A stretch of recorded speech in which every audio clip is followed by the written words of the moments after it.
શ્રી મહાપ્રભુજી કહે છે કે એ સેવાનો એવો અધિકાર છે કે તમારે પ્રભુ સન્મુખ જઈ અને પ્રભુના જે કંઈ પણ દુઃખો છે એ દુઃખોને આપણે હરવાના છે. એ દુઃખોને હરી લઈએ એનું નામ વૈષ્ણવ છે.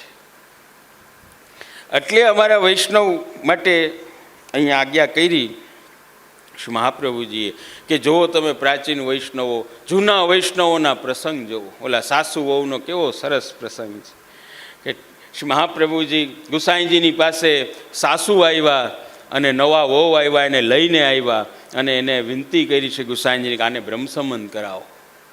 એને બ્રહ્મસંબંધ કરાવ્યું. બ્રહ્મસંબંધ કરાવ્યું એટલે પછી શ્રી ગુસાઈજીને પૂછ્યું કે અબ હમારો કહા કર્તવ્ય, હવે અમારું શું કર્તવ્ય, શું કરવાનું હવે અમારે? તો શ્રી ગુસાઈજી કે ઘર જાય ભગવત સેવા કરો, ઘરે જઈ ભગવત સેવા કરો. સરસ. પણ આ સાસુ કે આ નવા વહુ છે એ સેવા જાણતા નથી, એ કંઈ જાણતા નથી સેવા કોને કહેવાય, આપ શીખાડો. તો શ્રી મહાપ્રભુ શ્રી ગુસાઈજી કે શીખાડવાની જરૂર નથી, એને સેવામાં લઈ જાઓ, એને સેવામાં લઈ જાઓ. ઘણા વૈષ્ણવો કહે છે, ઘણા લોકો પણ કહે છે, ઘણા વક્તાઓ કહે છે કે આ અપરસ જે છે ને એ નીકળી જાય તો પુષ્ટિ માર્ગમાં વૈષ્ણવો વધી જાય. આ અપરસ નડે છે, આ વારે ઘડીએ સ્નાન કરવું ને આમ કરવું ને તેમ કરવું ની નડે છે. જો એ વયું જાય તો પુષ્ટિ માર્ગમાં સંખ્યા વધી જાય. અરે ભાઈ, સંખ્યા વધારીને કાશ્મીર જવું છે, બોર્ડરમાં ઊભું જ, યુદ્ધ લડવું જ, શું કરવું છે આપણે? પણ જુઓ તમે, અમારા કોઈ પણ સ્ત્રી જ્યારે સાસરે જાય છે ત્યારે એ સાસરાના નિયમો બદલતા નથી, સાસરાના નિયમના અનુકૂળ થઈ જાય છે. નિયમ નથી બદલતા કે હવે આમ નહીં હાલે, હવે આમ નહીં. આ જૂની વાત છે, આજની વાત નથી. આજે પાછી લીલા થોડી જુદી થઈ ગઈ છે. પણ જે એવા છે એ અનુકૂળ થઈ જાય, અને અનુકૂળ થઈ અને રીએ છે તો એના અનુકૂળ આખું ઘર થઈ જાય છે. એ કેમ કરે છે બધા? એવી રીતે અહીંયા જે અપરસ છે, સ્નાન જે છે ને એ કેના માટે છે? એ તમારા અધિકાર માટે છે. જેમ ઘણા લોકો, ઘણા અમારે એ બહેનોના મનમાં આવે કે અમે શું કામ મંગલસૂત્ર પહેરીએ, અમે શું કામ મંગલસૂત્ર પહેરીએ? ધ્યાન આપજો, અમે શા માટે મંગલસૂત્ર પહેરીએ? અમારા નામનું ઓલો કઈ પહેરે છે? સાચી વાત છે. કેમ મંગલસૂત્ર પહેરીએ અમે? એટલે ઘણા લોકો નથી પહેરતા. અહીંયા બેઠેલા કોઈને હું કહેતો નથી, પણ ઘણા એવા છે કે એને છોડી દીધું છે કે આ આપણી પરંપરા છે, આપણી ઓળખાણ છે, આપણી સંસ્કૃતિ છે, આપણું મૂળ છે આ. હવે કે શા માટે પહેરીએ છીએ? જોવો તમે, શા માટે પહેરીએ? હવે એનું કારણ, એટલે ઘણાએ શું કર્યું, પહેલા તો અહીંયા પહેરતા, પેલા લાંબુ મંગલસૂત્ર પહેરતા, પછી ટૂંકા થઈ ગયા, પછી ટૂંકા થઈ ગયા ને હવે હાથમાં આવી ગયા, અને હાથમાંથી એ ગયા, હે સાવ બંધ થઈ ગયા. ઘણા એવા છે, ઘણા ધારણે કરે છે. પણ વાત એવી છે કે આ મંગલસૂત્ર જે છે ને એ કોઈ પતિ માટેની વાત નથી, પણ આપણે ત્યાં ભારતીય સંસ્કૃતિમાં પુરુષને યજ્ઞ કરવો એ પુરુષનો ધર્મ છે, હિન્દુઓનો ધર્મ છે, આપણા બધાનો ધર્મ છે યજ્ઞ કરવો. સમજા? કારણ કે આપણી ઉત્પત્તિ, આપણા જેટલા સંસ્કાર છે ને એ બધામાં અગ્નિ છે. અગ્નિ વગરનો કોઈ સંસ્કાર નથી આપણે ત્યાં, બધામાં અગ્નિ. એટલે બધામાં હવન, હવન કહો ને તમે, એ હવન છે. તો એ યજ્ઞ છે, અને યજ્ઞ કરવા માટે જ આપણે પેદા થયા, જન્મ થયો જ આપણો.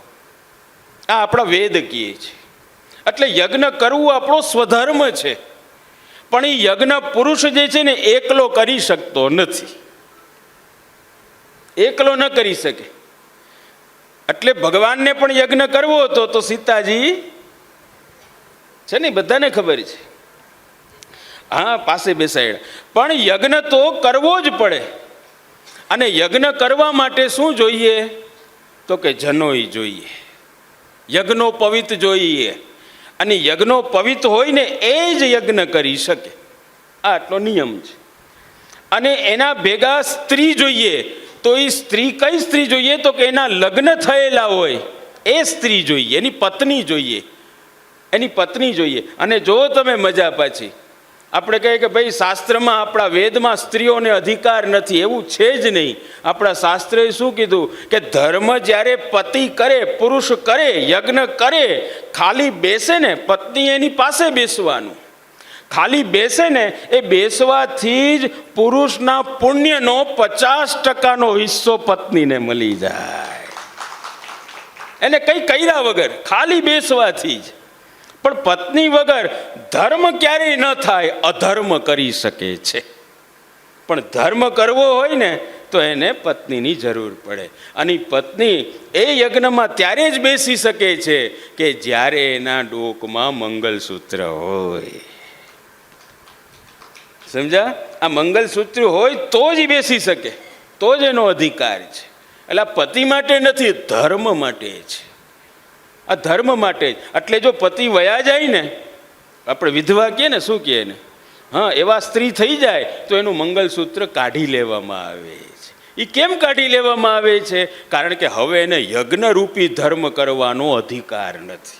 અને તમને બીજી રહસ્યની મજાની વાત કહી દઉં કે જો પતિ હોય ને પત્ની વહી જાય તો એને એક યજ્ઞ કરવો પડે છે. એને એક યજ્ઞ કરવો પડે છે. અને એ યજ્ઞ કયો છે? તો કે પત્ની ગુજરી ગઈ એટલે હવે એ પણ ધર્મ નહીં કરી શકે. હવે પુરુષ પતિ જે છે એ પણ ધર્મ નહીં કરી શકે, એટલે એને એક યજ્ઞ કરવામાં આવે છે. અને એ યજ્ઞ શું છે? તો કે એ યજ્ઞ એના પાપને ધોવા માટે છે. કે પત્ની વહી ગઈ, એ ભલે કોઈ પણ કારણથી એ ગુજરી ગયા હોય, પણ એ કારણ ગમે તે હોય, પણ એ વયા ગયા ને એનું પાપ પતિને લાગે છે. આ આપણી વેદની મર્યાદા છે. હું નથી કહેતો, આ વેદની મર્યાદા છે. એટલે એને પાપ લાગ્યું, એ પાપનું પ્રાયશ્ચિત કરવા માટેનો એક યજ્ઞ આવે છે. યજ્ઞ એને કરવો પડે છે. એટલે જેમ પત્ની અને પતિ માટે, પતિ એટલે પુરુષ, એના માટે યજ્ઞોપવિત જરૂરી છે. અને એ યજ્ઞોપવિત યજ્ઞ કરવા માટે જ, એના અધિકાર રૂપે છે. અને પત્નીને મંગલસૂત્ર જે છે એને યજ્ઞ, એ ધર્મ કરવાના અધિકાર રૂપે છે. એવી જ રીતે ભગવત સેવાના અધિકાર રૂપે આ બ્રહ્મ સંબંધ છે. અને એવી જ રીતે ભગવત સેવાના અધિકાર રૂપે કંઠી આપણે ધારણ કરીએ છીએ. હવે ઘણા વૈષ્ણવ કે એ અમને ખૂચે છે, એટલે શું કરી લીધું કે જેની પાસે હોય, વધારે હોય તો એ ચાંદીની કરે. ચાંદીની, તુલસીના પારા હોય ને ચાંદીની કરી લે. ઘણા પાસે એનાથી વધારે હોય તો એ સોનાની કરી લે. પણ આવા સોના ચાંદીની ન હાલે. આપણે તો તુલસીની માલા ધારણ કરવી પડે. અને એનું શું કારણ છે ને, એની ચર્ચા આપણે આવતીકાલે કરશું.